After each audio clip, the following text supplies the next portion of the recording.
This time on the Tech Show. It's Battle of the Resolutions, HD versus 4K, but which one will come out on top in our big review? Our resident science guru Shannon looks into the optics of television resolutions and how the human eye responds. And we find out if you can see the difference between HD and 4K resolution.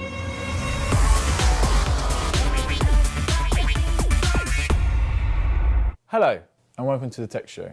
Today's show is all about 4K. 4K cameras, 4K televisions, and 4K video. And we'll be answering your questions as to whether this technology is even worth investing in, as well as looking back over popular resolutions, the development of 4K, and where on earth we can possibly go next. But first, let's take a trip back to 1947, where the first televisions were being sold. Now, back in those days, you had to be pretty wealthy to afford even a black and white television. These TVs broadcast in standard definition. Standard definition, or SDTV, is a television system that uses the resolution or quality of 576i or 480i in a 4:3 aspect ratio. Now, for those of us who aren't as technically savvy, the 576 or 480 relate to the amount of pixels shown on the screen, and the I stands for interlaced, which is the blending elements of two adjacent frames, one after the other, splicing odd and even lines to create a full frame. And the 4:3 aspect ratio relates to the pixels put into units of 4 wide by 3 tall, which fits all standard definition TVs. Now, did you guys know that standard definition reigned for 56 years? 56 years. Yes, 56 That's a long time. But let's now jump forward to 2003, when high definition televisions started appearing on our shop floors. The difference between SD and HD is the amount of pixels shown on the screen and the aspect ratio they are displayed at. HD is displayed at 720p, 1080p or 1080i. As we know, the I stands for interlaced, but the P used in some resolutions stands for progressive format, whereby all pixels are shown at the same time. HD's aspect ratio is 16:9, which is significantly larger than SD's 4:3. The bottom line is, the more pixels an image has, the higher quality it is. Let's look at a visual comparison between SD and HD. As you can see, the high definition is a lot clearer and sharper than the standard definition that looks slightly fuzzy in comparison. So, is HD the best we can do? Could we progress any further, or is there something that is better than HD? Well, that is the question of today's show. HD has been the best resolution for many years already, with most people already owning some form of HD monitor or television. However, this could become a thing of the past now with the introduction of a new resolution, commonly and falsely known as ultra high definition 4K. I say falsely because this is actually the combination of two resolutions. Ultra high definition, UHD for short, is more of a stepping stone between HD and 4K and gives you an aspect ratio of 3840 by 2160. However, 4K is much more advanced than this and gives you a much more defined resolution and an aspect ratio of 4016 by 2160, and it has 800 million pixels, which is 4 times the amount like HD has of 200 million pixels. This is where the name of 4K has come from. A change in resolution does have its technical restrictions. Firstly, in order to fit 800 million pixels on a screen, the screen's going to have to be considerably larger because they've got to fit 4 times the amount of pixels than HD. This means that the smallest screen currently in development for 4K is 39 inches, which is considerably larger than the average HD screen of about 32 inches. You're also going to be very lucky to find one of these screens for less than £1,000, which is just really expensive in comparison to how much HD televisions cost nowadays, about £100. However, I'm saying this, but HD started off in the same way. HD was originally a lot larger than most standard definition TVs and was a lot more expensive. So perhaps, given time, 4K will also follow this pattern. But the question is 4K even worth it? Is it even appealing to its audiences? Even with its high price tag, 4K has still managed to hit a 15% market penetration in Asia. With many films having already been filmed in 4K for many years already, online services such as Netflix and YouTube are already uploading some of their media in 4K resolution. Katie Swartz and Jacob Swartz, American filmmakers, are one of few to upload videos to YouTube in 4K resolution. Because of this, they have received many millions of views already on these videos.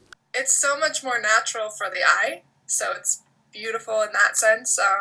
It's getting much closer to the equivalent of what our eye can see. I mean, I think it's still got a little ways to go, but it's a whole lot closer. And so the experience is a lot cleaner. When we first bought our 4K TV and put our footage on it, we were like, oh, we're done with 3D. This just killed 3D because it looks 3D on it. You know, it's so crisp, it's so real.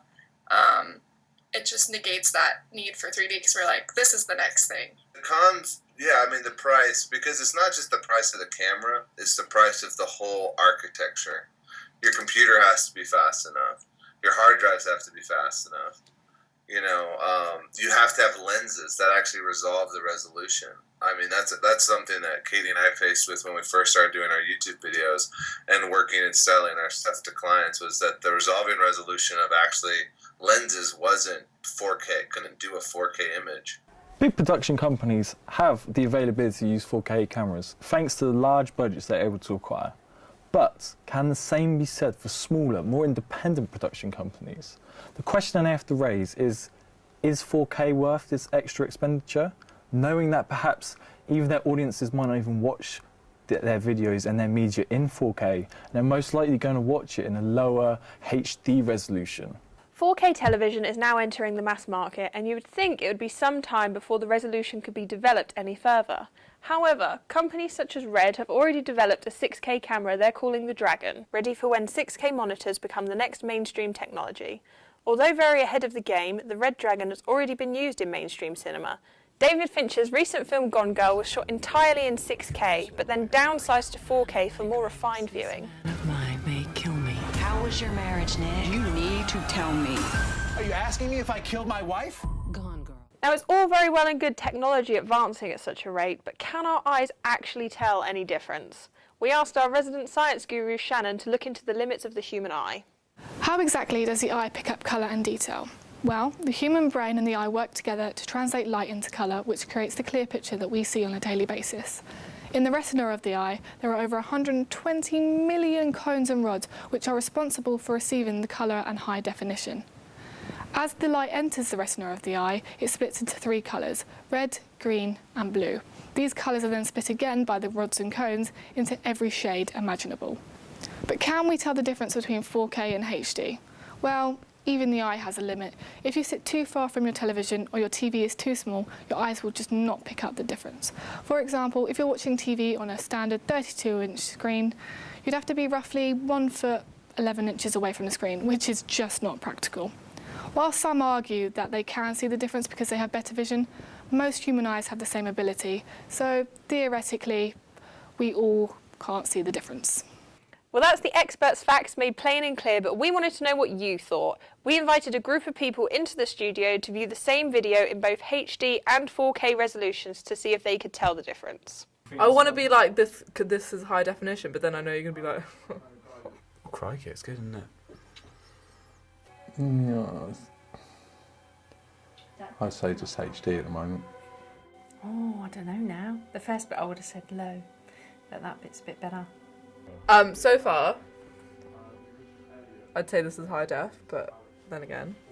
Yeah, I'd say this is the 4K one. There's more detail, there's more sharper.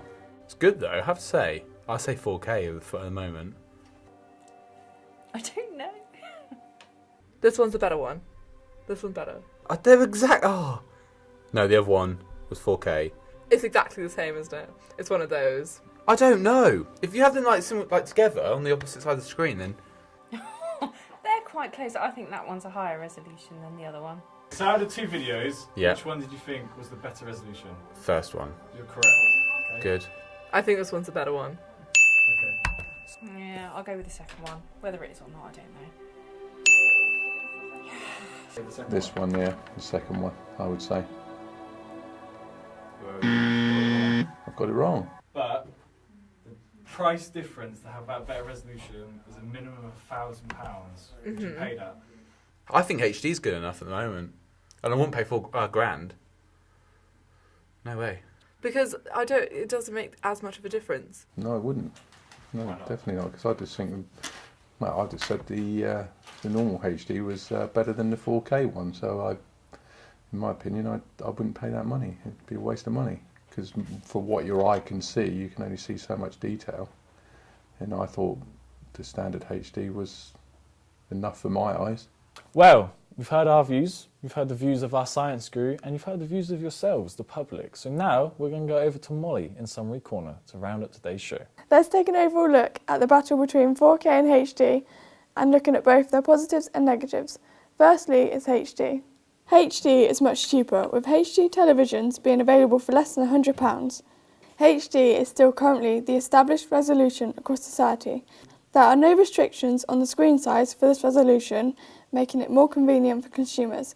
However, HD is inferior to 4K in terms of the visual quality. Even though the majority of televisions have HD as a highest standard resolution, monitors for computers and laptops can already display 4K resolutions, proving that 4K is making its push to the top. Now for 4K. 4K delivers 4 times the amount of pixels compared to HD, giving a much more detailed resolution and picture.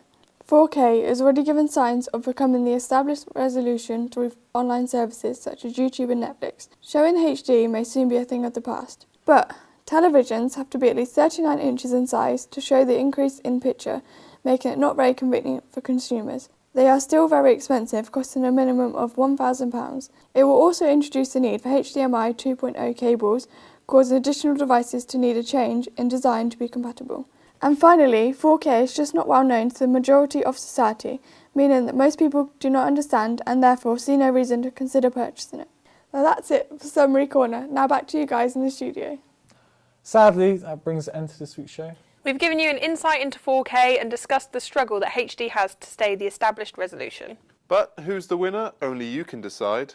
Join us next week as we look at the latest DSLRs and we pose the question, who's better, Canon or Nikon? Until next week, bye-bye. See you later. Bye.